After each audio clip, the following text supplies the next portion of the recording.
Hello everyone, very good afternoon to all of you. तो शुरू करते हैं आज का हमारा लेक्चर। तो देखिए, मैं कंटिन्यू करता हूँ हमारे प्रीवियस लेक्चर को, ठीक है, जहाँ से मैंने छोड़ा था। ठीक है, उस चीज़ को हम कंटिन्यू करते हैं कि एब्जॉर्प्शन स्पेक्ट्रा हमारे पास किस तरह से आता है एनएमआर स्पेक्ट्रोस्कोपी के अंदर। ठीक है, तो प्रीवियस लेक्चर के अंदर हम एब्जॉर्प्शन स्पेक्ट्रा पढ़ने जा रहे थे, लेकिन उससे पहले मैंने आपको करवाया था कि हमारे पास किस तरह से पॉपुलेशन डिफरेंस जो है वो जो है आपके पास एक बहुत बड़ा रोल जो है वो प्ले करता है इन दी एनएमआर स्पेक्ट्रोस्कोपी। ठीक है, जितना ज़्यादा हमारे पास पॉपुलेशन डिफरेंस रहेगा हमारे पास, दैट इज़ कि हमारे पास जो अल्फ़ा एंड बीटा स्टेट्स होती हैं, ठीक है, ये जो डिफरेंस होता है हमारे पास, that is your alpha and beta spin states. ठीक है, जितना ज़्यादा ये डिफरेंस होगा हमारे पास, उतना ही ज़्यादा आपके पास इंटेंस सिग्नल आएगा एनएमआर में। आफ्टर दैट हमने ये पढ़ा था कि हमारे पास कंटिन्यूस सिग्नल जो है वो एनएमआर में किस तरह से अचीव होता है।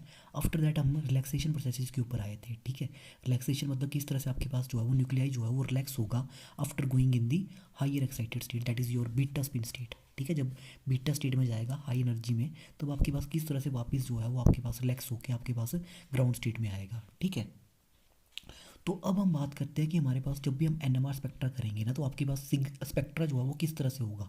ठीक है, एब्जॉर्प्शन स्पेक्ट्रा कैसे होगा आपके पास, मतलब कि मैंने स्पेक्ट्रा रिकॉर्ड किस तरह से करना है। ठीक है, कैसे मैं स्पेक्ट्रा जो है वो ऑब्टेन करूँगा एनएमआर के अंदर। तो देखिए, एनएमआर में ना स्पेक्ट्रा रिकॉर्ड करने के दो तरीके हैं। ठीक है, दो तरीके हैं जिनके थ्रू आप एनएमआर में स्पेक्ट्रा जो है वो ले सकते हैं।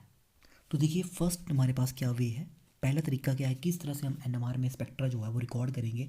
तो देखिए, सबसे पहले आपने ये करना है, मैं क्या कर रहा हूँ, आप आपके पास I am fixing external magnetic field. ठीक है, दो ही चीज़ें हैं, एक आपके पास एक्सटर्नल मैग्नेटिक फील्ड होती है, सेकंड आपके पास इलेक्ट्रोमैग्नेटिक रेडिएशन है। ठीक है, तो मैं क्या करने जा रहा हूँ, मैं जो आपकी एक्सटर्नल मैग्नेटिक फील्ड है उसको फिक्स कर रहा हूँ।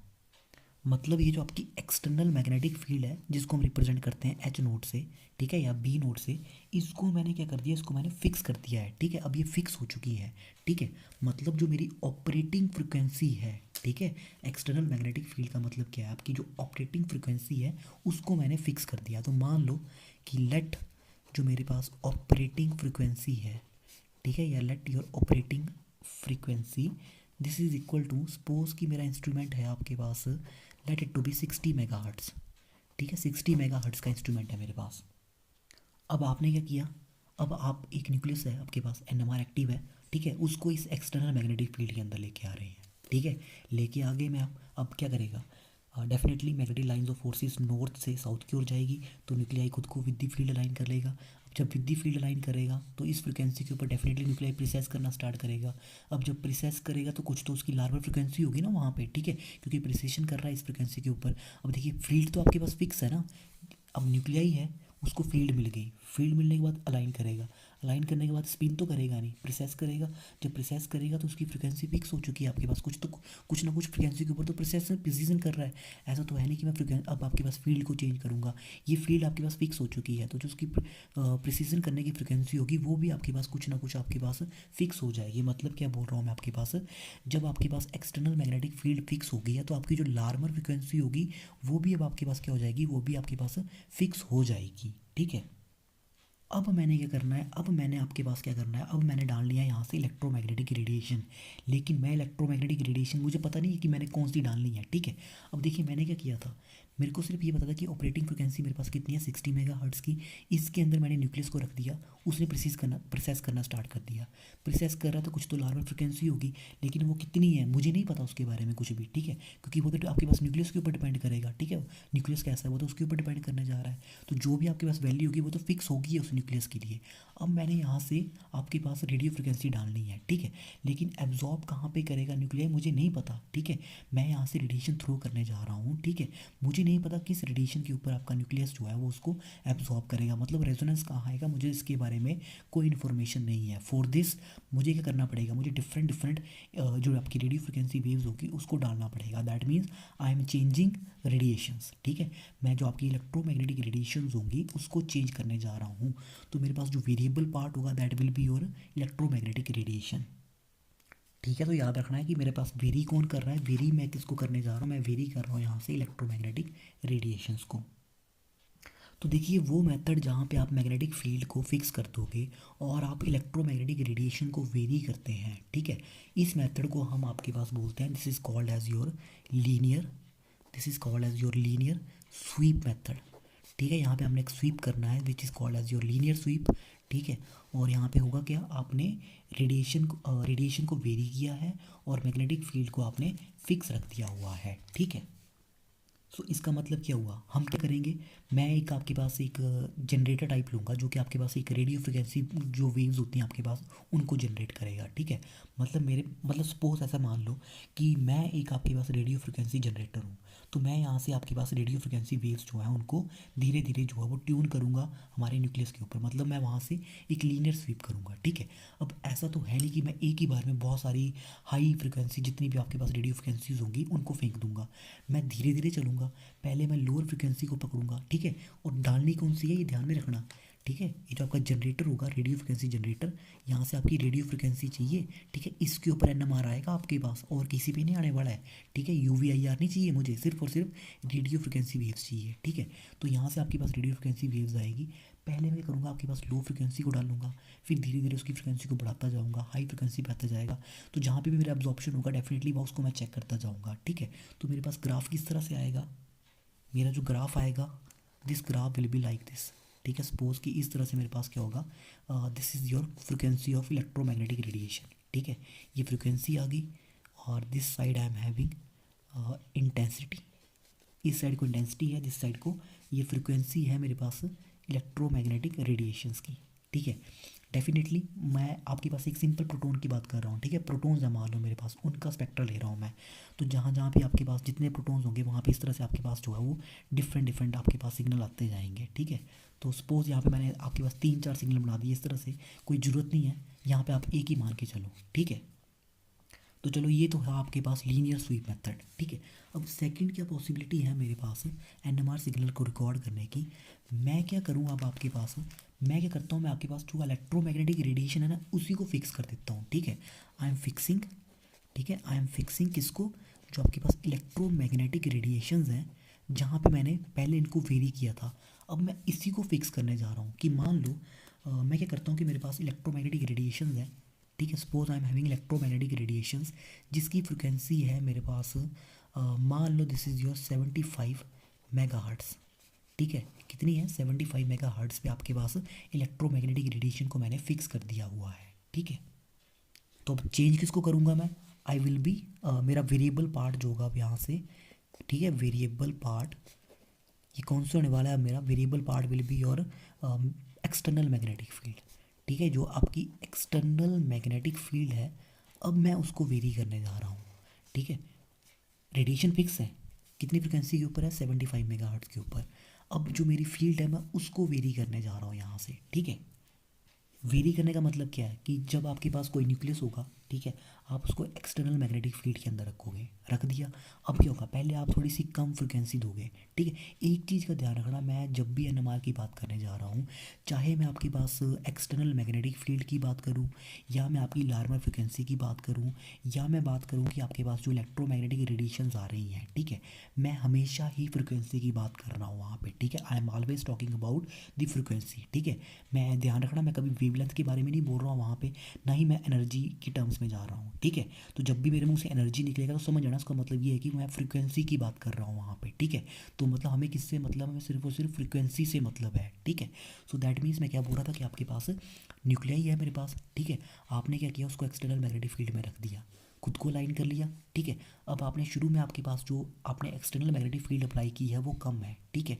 सपोज कि आपके पास बहुत कम है, तो धीरे धीरे आपके पास न्यूक्लियाई जो है वो प्रोसेस करेगा, that is called as your Larmor precession, ठीक है। लार्मर प्रोसेशन होगा तो लार्मर फ्रिक्वेंसी भी होगी। अब आप क्या कर रहे हो, आप जो magnetic field external magnetic field उसको बढ़ा रहे हो, अब बढ़ाना स्टार्ट कर दी, ठीक है। जैसे जैसे बढ़ेगी जो लार्मर फ्रिक्वेंसी होगी वो भी आपके पास बढ़ती जाएगी, क्योंकि हमने पढ़ा है Larmor frequency is directly proportional to the strength of applied external magnetic field.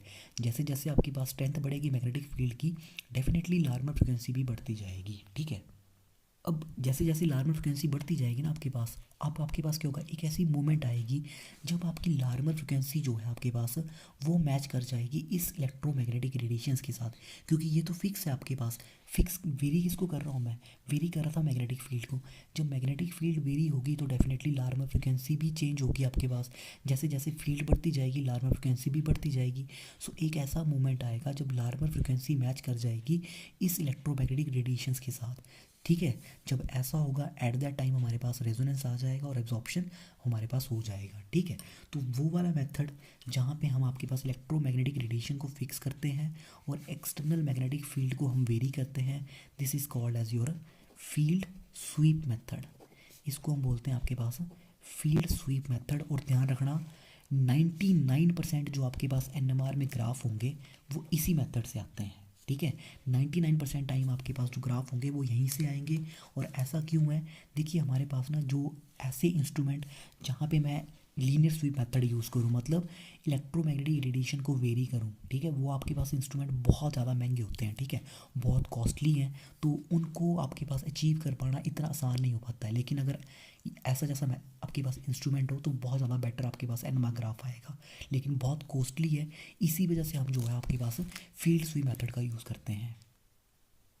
तो अब करना क्या है, जब ऐसा होगा हमारे पास, ठीक है, ग्राफ प्लॉट करेंगे हम। ग्राफ किसके बीच में आएगा, क्या चीज़ वेरी कर रही है, this is applied magnetic field. यहाँ पे मेरे पास क्या आएगा, दिस इज़ योर इंटेंसिटी। ठीक है। तो सपोज जैसे आपके पास रेजोनेंस आ जाएगा, मान लो इस तरह से मेरे पास एक सिग्नल आ गया। ठीक है।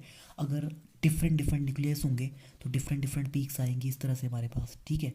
तो चलो इनके बारे में तो अभी बात नहीं कर रहा हूँ मैं। तो ये है आपके पास दो मेथड जिनके थ्रू जो है आप एब्जॉर्प्शन स्पेक्ट्रा जो है वो अचीव कर सकते हैं एनएमआर में। ठीक है। Either you will do the linear sweep और आप क्या करोगे, फील्ड स्वीप करोगे। ठीक है। पहले मेथड में क्या करना है आपने, या तो आप देखिए दो ही चीज़ें हैं, या तो आप मैग्नेटिक फील्ड को फिक्स कर दो, ठीक है, और रेडिएशन को वेरी करो, या फिर आप क्या करो, रेडिएशन फिक्स कर दो और मैग्नेटिक फील्ड को वेरी करो। तो रेडिएशन को फिक्स करके मैग्नेटिक फील्ड को वेरी करना हमारे लिए ज़्यादा आसान रहता है। ठीक है। तो इसीलिए हम फील्ड स्वीप मेथड का ज़्यादा यूज़ करते हैं। ठीक है। अब आइए हमारे एक ऐसे टॉपिक के ऊपर, ठीक है, we will move on to topic which is very very important in the NMR. ठीक है। अब हम थोड़ा सा बात करेंगे। देखिए अभी तक तो मैंने जितना भी कुछ किया है ना एनएमआर के अंदर, वो सारा का सारा एक फिजिकल एस्पेक्ट था कि आपके पास एनएमआर में क्या होता है, क्या करेंगे हम, किस तरह से होगा। अब थोड़ा सा हम ऑर्गेनिक कंपाउंड केमिस्ट्री की ओर चलते हैं। ठीक है। क्योंकि एनएमआर जो है ना सबसे ज़्यादा इंपॉर्टेंट ऑर्गेनिक केमिस्ट्री के लिए बहुत ज़्यादा इंपॉर्टेंट होता है। ठीक है। कोई भी कंपाउंड आपके पास, उसका स्ट्रक्चर अगर आपको बताना है ना तो आपको एनएमआर करना ही पड़ेगा। ठीक है। एनएमआर के बिना आप नहीं बता सकते कि ये कंपाउंड कौन सा है। ठीक है। क्योंकि देखिए ऑर्गेनिक कंपाउंड होगा तो डेफिनेटली वहाँ पे हाइड्रोकार्बन्स भी होंगे, हाइड्रोजन तो मतलब होगा ही होगा। तो जब हाइड्रोजन होगा तो डेफिनेटली हम एनएमआर उसी का ही कर रहे हैं। ठीक है, 1H एनएमआर ही स्टडी करने जा रहे हैं हम। तो अब मैं चलता हूँ यहाँ पे आपके पास न्यूक्लियस को लेके, जहाँ पे आपके पास मतलब मैं कंपाउंड को लेके अब यहाँ पे स्टार्ट करूँगा। ठीक है। I will start a compound. अब मैं उसका एनएमआर लेता हूँ। ठीक है। वहाँ से फिर मेरा एक टॉपिक निकल के आएगा विच इज़ वेरी वेरी इंपॉर्टेंट। देखिए आप सभी को पता है ना कि हमारे पास जो हाइड्रोजन होता है ना हमारे पास, ठीक है, let us talk about four hydrogen nuclei. ठीक है। आप सभी को पता ही है हमारे पास हाइड्रोजन न्यूक्लियस के लिए हमारे पास, ठीक है, एक ही प्रोटॉन है, एक ही हमारे पास इसका, दिस इज़ 1H1। ठीक है। मास नंबर भी 1 है, एटॉमिक नंबर भी 1 है। ठीक है। तो जो हमारे पास वैल्यू होती है स्पिन क्वांटम नंबर की, दिस इज इक्वल टू 1। ठीक है। और डेफिनेटली हमारे पास possible orientation that is 2I+1 which is equal to 2। ठीक है। तो MI की 2 वैल्यूज़ आएंगी, आइदर प्लस हाफ और माइनस हाफ। ठीक है। दो ही वैल्यूज़ हैं हमारे पास। अगर मैं हाइड्रोजन का दूसरा जो मेरे पास आइसोटोप होता है that is what you called as your deuterium. ठीक है। अगर मैं उसकी बात करूँ, ठीक है, ड्यूटीरियम, अगर मैं इसकी बात करूँ, दिस इज़ योर 1H2। ठीक है। तो 1H2 है, मतलब इसमें एक मेरे पास जो है इसका एटॉमिक नंबर 1 है, मास नंबर 2 है। ठीक है। तो इसके केस में मेरे पास जो आपके पास स्पिन क्वांटम नंबर की वैल्यू होती है दिस इज इक्वल टू 0। ठीक है। तो इसकी number of possible orientation will be 2I+1 which is equal to 1। ठीक है। तो डेफिनेटली जिसमें आई की वैल्यू 0 होती है वो एनएमआर इनएक्टिव होता है। So this hydrogen is NMR active, this is NMR inactive. ठीक है। तो अब देखिए हाइड्रोजन तो आपके पास ऑलमोस्ट सभी ऑर्गेनिक कंपाउंड्स में होता ही होता है। ठीक है। आप सभी को पता ही है एवरी हाइड्रोकार्बन कंटेन हाइड्रोजन्स। ठीक है। तो ऑर्गेनिक केमिस्ट्री में डेफिनेटली हमारे पास हाइड्रोजन होगा ही होगा। तो hydrogen is NMR active, this is NMR active. तो यही रीज़न है कि हम जो ऑर्गेनिक कंपाउंड्स होते हैं, ठीक है। अगर मुझे उनका स्ट्रक्चर बताना हो तो वहाँ पे हाइड्रोजन होगा ही होगा। तो ठीक है, तो वहीं उसी के लिए हम यहाँ पे NMR स्टडी करने जा रहे हैं, ठीक है। तो याद रखना NMR ऑर्गेनिक केमिस्ट्री का सबसे बड़ा वरदान है, ठीक है। कि कोई भी कंपाउंड है आपके पास, अगर आपको उसका स्ट्रक्चर बताना है, ऑर्गेनिक कंपाउंड्स की बात कर रहा हूँ मैं, ठीक है। अगर आपको उसका स्ट्रक्चर बताना है तो वहाँ पे अगर ऑर्गेनिक कंपाउंड है तो हाइड्रोजन होगा ही होगा। तो ultimately you have to do the NMR, ठीक है। और वो NMR कौन सा है? That is your 1H NMR। आपको प्रोटॉन NMR करना है। तो चलिए फिर अब ऑर्गेनिक केमिस्ट्री की ओर बढ़ते हैं, ठीक है। देखते हैं कि हमारे पास किस तरह से हम मॉलिक्यूल्स के NMR स्पेक्ट्रा स्टडी करेंगे, ठीक है। तो let us take a molecule जिसको लेके NMR स्टार्ट हुआ था। तो I am taking the case of your ethanol, ठीक है। मैं किसको लेने जा रहा हूँ? इथेनॉल को, ठीक है। इथेनॉल लेने जा रहा हूँ मैं। इथेनॉल होता है मेरे पास CH3CH2OH, सिंपलेस्ट केस, ठीक है। इथेनॉल को लेके ही मैं सब कुछ स्टार्ट करूँगा यहाँ से। अब देखिए इथेनॉल है, कितने हाइड्रोजन है? 3 भाई, यहाँ पे हैं 2, यहाँ पे है 1, यहाँ पे है। टोटल कितने हो गए? 3 2 1, टोटल हो गए हमारे पास 6 हाइड्रोजन, ठीक है। आपने क्या किया? आपने क्या किया हमारे पास कि मैंने क्या किया, मैंने इस कंपाउंड को लिया और इसको मैंने एक्सटर्नल मैग्नेटिक फील्ड के अंदर रख दिया, ठीक है।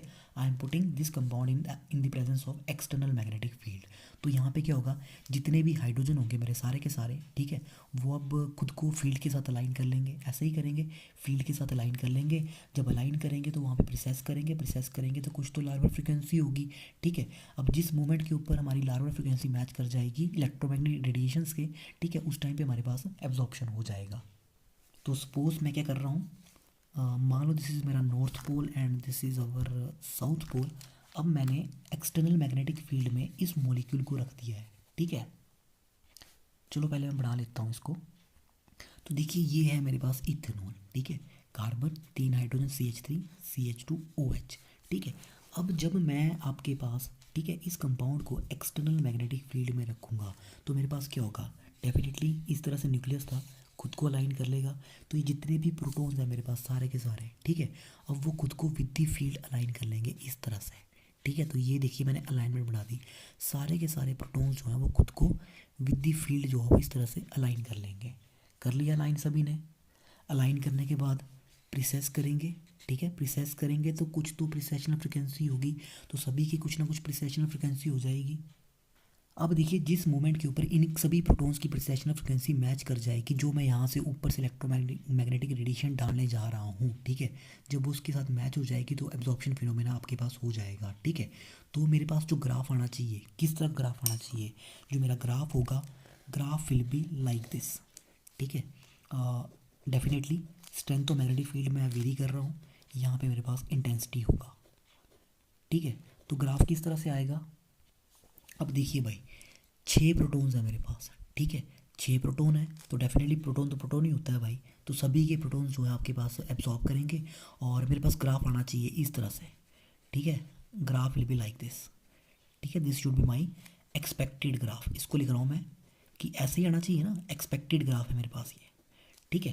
क्योंकि प्रोटॉन तो प्रोटॉन नहीं होते मेरे पास, ठीक है। तो ये पीक मेरे पास कैसे होनी चाहिए? दिस शुड बी इंटेंस, ठीक है, हाईली इंटेंस पीक। क्योंकि मेरे पास कितने हाइड्रोजन एब्जॉर्ब कर रहे हैं? मेरे पास हैं 6 हाइड्रोजन जो कि एब्जॉर्ब कर रहे हैं। So this should be, graph will be like this, और इंटेंस होना चाहिए आपके पास। लेकिन याद रखना ऐसा कभी भी नहीं होता है, ठीक है। ये ग्राफ मेरे पास नहीं आएगा, दिस इज़ रॉन्ग, ठीक है। मतलब एक्चुअली में हमारे पास ग्राफ आता कैसे है? जब मैं लो रेजोल्यूशन के ऊपर ग्राफ को स्टडी करूँगा, ठीक है, तो मेरे पास जो ऑब्जर्व ग्राफ है, ठीक है, जो मेरे पास ग्राफ एक्चुअल में आएगा, यहाँ लिख देता हूँ मैं ऑब्जर्व ग्राफ, ठीक है। तो मेरा ग्राफ कैसा होगा? तो देखिए यहाँ क्या है, इधर है मेरे पास इंटेंसिटी, ठीक है। तो ये ग्राफ नहीं हुआ, मतलब मैंने जो कहा था कि 6 हाइड्रोजन जो है, ठीक है, उनको एब्जॉर्ब करना चाहिए सभी को एक साथ मिलके एक ही फ्रिक्वेंसी के ऊपर। क्योंकि हाइड्रोजन तो हाइड्रोजन है सारे के सारे, ये जो सारे के सारे हाइड्रोजन है तो डेफिनेटली सभी के सभी एक ही फ्रिक्वेंसी के ऊपर एब्जॉर्ब करने चाहिए थे और ये आना चाहिए था। लेकिन ऐसा नहीं हुआ। जब मैंने इस ग्राफ को स्टडी किया, ठीक है, लो रेजोल्यूशन के ऊपर, तो मुझे क्या देखने को मिला? जो मेरा ग्राफ देखने को मिला मुझे, वो मेरा कुछ इस तरह का ग्राफ था, ठीक है।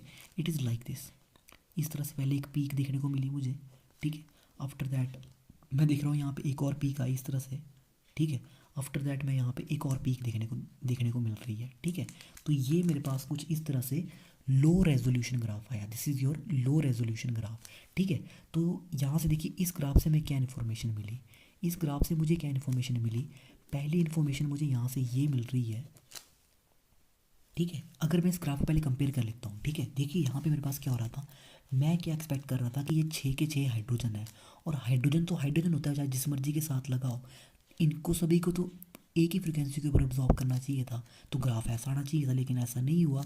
मेरे पास ग्राफ इस तरह का निकल के आया। तो इसका मतलब क्या हुआ, यहाँ पे जो मैं एक पीक एक्सपेक्ट कर रहा था, ठीक है, अब यहाँ पे 3 पीक्स आ रही हैं। तो इसका मतलब क्या हुआ कि जो 3 पीक्स आ रही हैं वो क्यों आ रही हैं, ठीक है। तो ये अलग अलग फ्रिक्वेंसी के ऊपर क्यों है, ये 6 हाइड्रोजन तो एक जैसे ही हैं, मतलब हाइड्रोजन तो हाइड्रोजन होता है ना हमारे पास, ऐसा तो है नहीं हाइड्रोजन को पंख लग गए हैं तो अलग हो गया। तो ऐसा क्यों हुआ कि हमारे पास यहाँ पे 3 डिफरेंट पीक्स हमें देखने को मिली, ठीक है। तो क्यों हमारे पास ऐसा हो रहा है कि इन तीनों ने अलग, ये 3 पीक्स मतलब क्या है कि हमारे पास जो हाइड्रोजन है वो अलग अलग फ्रिक्वेंसी के ऊपर एब्जॉर्ब कर रहे हैं, ठीक है। मतलब यहाँ पे 3 तरह के हाइड्रोजन मेरे पास प्रेजेंट हैं। पहली इन्फॉर्मेशन यहाँ से मिल रही है ग्राफ से कि हमारे पास we have 3 different kinds of hydrogen, ठीक है। पहली इन्फॉर्मेशन क्या मिलेगी, हमारे पास 3 तरह के हाइड्रोजन है, ठीक है। अब सेकंड चीज़ में मैं क्या इंटरेस्टेड हूँ कि भाई पीक्स तो आ गई, 3 तरह की पीक्स आ गई, लेकिन ये पीक है किस किसकी, अब हमें ये चीज़ देखना है, ठीक है। तो इसका आंसर जो हमें मिलता है that is what you called as the environmental effect, and it is the most important in the NMR, ठीक है। मैंने क्या बोला, दैट इज़, ये जो आपका आंसर है कि ये पीक्स किस किस की है, this is called as your environment effect. क्या बोलते हैं इसको हम, this is called as your environment effect, ठीक है। इफेक्ट, ठीक है। स्पेलिंग दिख रहा ना, कहीं गलती से मिस्टेक हो जाए, ठीक है, तो कई बार दिमाग यहाँ पे चला होता है, ठीक है। तो अगर स्पेलिंग मिस्टेक होगी तो उसको इग्नोर मारना, ठीक है। ऐसी सिली मिस्टेक्स होती रहती हैं, तो दिमाग कहीं पे कई बार कहीं और होता है, ठीक है। यहाँ पे दिमाग आपका यहाँ, मेरा यहाँ पे है, तो कई बार अगर बाई चांस स्पेलिंग मिस्टेक हो जाएगी तो उसको इग्नोर ही मारना। तो देखिए ये जो 3 पीक्स आई, ठीक है, ये जो 3 पीक्स आ रही है ये किस किस की है, इसका आंसर मिलेगा हमें कहाँ से, that is what you called as your environment effect, and it is one of the most important thing in the NMR, ठीक है। ये बहुत ज़रूरी है, ठीक है। अब देखिए ये जो मेरा हाइड्रोजन अटैच्ड है ऑक्सीजन के साथ, ठीक है, ये जो हाइड्रोजन मेरे पास ऑक्सीजन के साथ लगा हुआ है, ठीक है, यहाँ पे क्या होगा, इस तरह से 2 इलेक्ट्रॉन्स होंगे इस बॉन्ड के बीच में, हाइड्रोजन और ये जो हाइड्रोजन और ऑक्सीजन है इनके बीच में 2 इलेक्ट्रॉन्स होंगे, ठीक है। अब देखिए हमारे पास क्या है कि ऑक्सीजन है आपके पास हाईली इलेक्ट्रोनेगेटिव एटम, वो क्या करेगा, इस शेड पेयर ऑफ इलेक्ट्रॉन्स को अपनी ओर खींच लेगा, ठीक है। डेफिनेटली समथिंग कुछ डिफरेंट हुआ जो कि यहाँ पे देखने को नहीं मिलेगा CH2 एंड CH3 के बीच में, ठीक है। तो देखिए अगर तो मेरे पास मान लो कि सारे के सारे 6 हाइड्रोजन जो होते हैं बिल्कुल नेक्ड होते हैं, ठीक है, मतलब यहाँ पे मेरे पास बिल्कुल आइसोलेटेड होते हैं, आपके पास आइसोलेटेड का मतलब क्या है कि हाइड्रोजन किसी के साथ भी बॉन्डेड नहीं है यहाँ पे, ठीक है, हाइड्रोजन किसी और के साथ अटैच नहीं है। अगर सारे के सारे हाइड्रोजन मेरे पास जो हैं एक जैसे ही होते तो डेफिनेटली सारे के सारे एक ही फ्रिक्वेंसी के ऊपर एब्जॉर्ब करते, क्योंकि हाइड्रोजन तो हाइड्रोजन है भाई, ऐसा तो है नहीं कि वो अलग अलग है, सारे के सारे एक जैसे ही हैं, किसी के साथ बॉन्डेड नहीं है, बिल्कुल फ्री है, आइसोलेटेड है, तो सारे के सारे एक ही फ्रिक्वेंसी पे एब्जॉर्ब करते और मेरा ग्राफ ऐसे आता। लेकिन ऐसा नहीं है यहाँ पे, ठीक है। हाइड्रोजन यहाँ पे अटैच्ड है, इधर ऑक्सीजन के साथ है, यहाँ पे कार्बन के साथ है, इधर भी कार्बन के साथ, लेकिन यहाँ पे 3 है, यहाँ पे 2 है, यहाँ पे 1 है। दैट मीन्स हमारे पास यहाँ से पता लग रहा है कि 3 डिफरेंट तरह के हाइड्रोजन्स हैं, ठीक है। तो इसको मैं नेमिंग दे रहा हूँ इस तरह से, ठीक है। मेरे पास क्या है, this is your CH3, this is your CH2, this is OH, मतलब 3 तरह के हाइड्रोजन है। This is your first kind A, this is second kind, this is third, ठीक है, ABC, ये 3 तरह के हाइड्रोजन है मेरे पास, ठीक है। तो जब मैं इस ग्राफ को स्टडी करता हूँ अच्छे से तो मुझे पता चलता है कि भाई ये जो टॉप पे आपका पहला जो मेरे पास हाइड्रोजन है, ठीक है, this is due to OH, this is due to CH2 and this is due to CH3, ठीक है। 3 सिग्नल आ रहे हैं, 1 is due to hydroxyl proton, ये आपके पास CH2 प्रोटोन्स का है, ये CH3 प्रोटोन्स का है।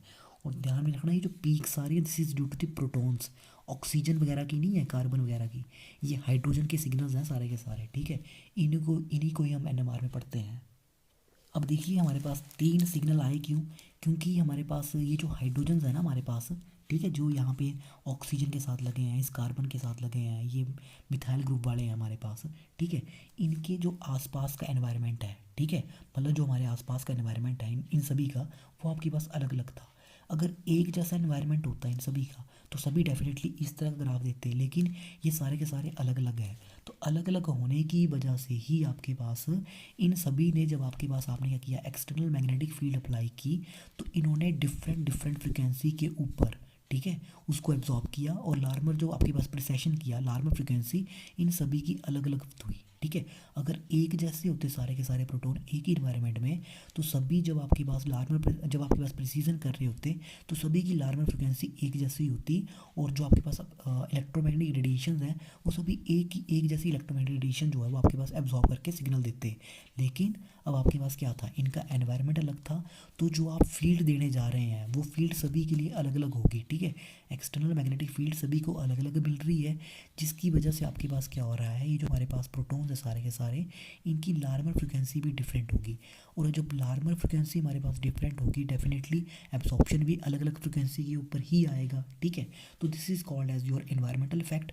और ये दो तरह का होता है, एक होता है आपके पास chemical shift, one is your chemical shift, और सेकंड हमारे पास होती है that is what you called as your spin spin splitting, ठीक है। Second is your spin spin splitting, ठीक है, स्पिन स्पिन स्प्लिटिंग, ठीक है। तो केमिकल शिफ्ट जो है आपके पास, मैंने आपको ऑलरेडी बताया था, this is very important topic, ठीक है। आपको एग्जाम्स में भी देखने को मिलेगा ये वाला टॉपिक्स फाइनल्स में, कि केमिकल शिफ्ट क्या होती है।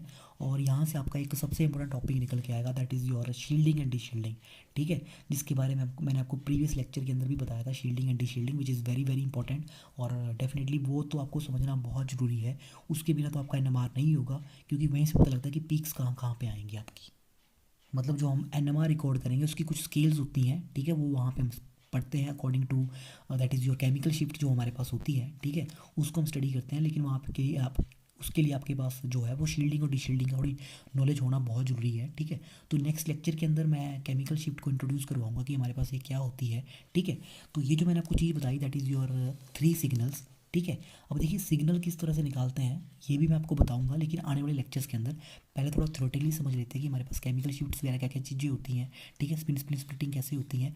आफ्टर दैट मैं आपको बताऊंगा कि हम किस तरह से एनएमआर सिग्नल निकालते हैं, ठीक है। कोई भी मॉलिक्यूल है वहाँ पे कितने तरह के डिफरेंट डिफरेंट प्रोटॉन्स होंगे, वो कैसे पता लगेगा, वो पता कैसे लगेगा, due to the environment effect, ठीक है। तो इसको हम 1 बाय 1 स्टडी करेंगे, तो वहाँ से आप इन सभी चीज़ों को समझ जाओगे, ठीक है। तो अगर कोई भी डाउट होगा इस लेक्चर के रिगार्डिंग, तब आप मुझे कमेंट करके बता सकते हैं। So thank you very much, this is all about this lecture.